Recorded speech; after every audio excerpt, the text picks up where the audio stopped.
Palestinian militant group Hamas has carried out brutal acts of terror against Israeli civilians, and Israeli and American leaders are always keen to tell us how dangerous and evil Hamas is. The inhumanity of Hamas. I have no sympathy for Hamas. That keep shelling Israel with thousands of rockets and mortar shells. But what if I told you that Israel helped create Hamas?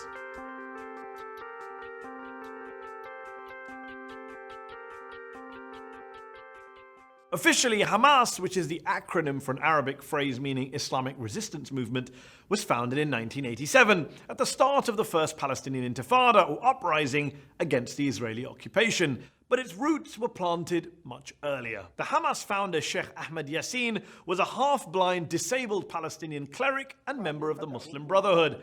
The Brotherhood had been repressed by the Egyptians in Gaza prior to 1967, but once the Israelis invaded and occupied the Strip, they didn't just turn a blind eye to these Islamists, they encouraged them. See, the Israelis, especially right-wing Israelis, wanted to undermine the power of the dominant Palestinian political force at that time, the nationalist PLO, at the heart of which was the secular Fatah party of Yasser Arafat, their bête noire. بغصن الزيتون في يدي وببندقية الثائر في يدي.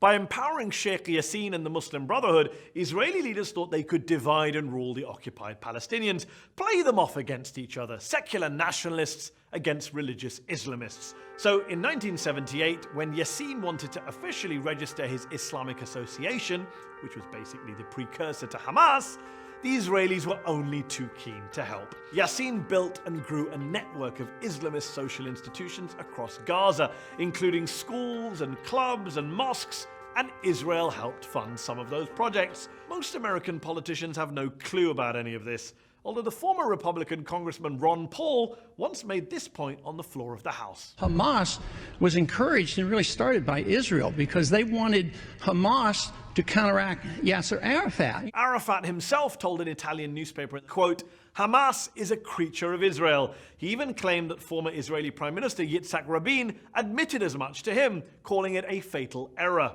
Now, you might be wondering, why should I believe mad Ron Paul or the famously shady Yasser Arafat?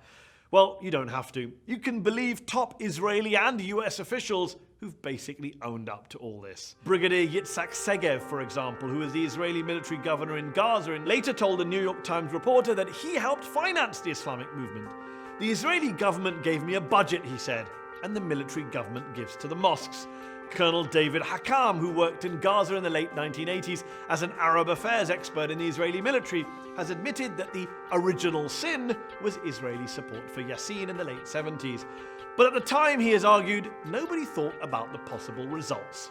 Well, Avner Cohen did. Cohen was the Israeli official who was responsible for religious affairs in Gaza for more than 2 decades, and who now says, quote, "Hamas, to my great regret, is Israel's creation." Yeah, Cohen's words. He actually wrote an official report to his superiors in the mid-1980s, warning them not to play divide and rule in the occupied territories and calling on Israel to, quote, "break up this monster before this reality jumps in our face." But no one else on the Israeli side really took the possibility of blowback seriously at that time.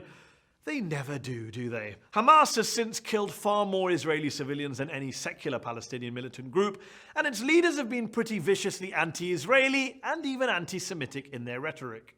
لن نعترف بإسرائيل.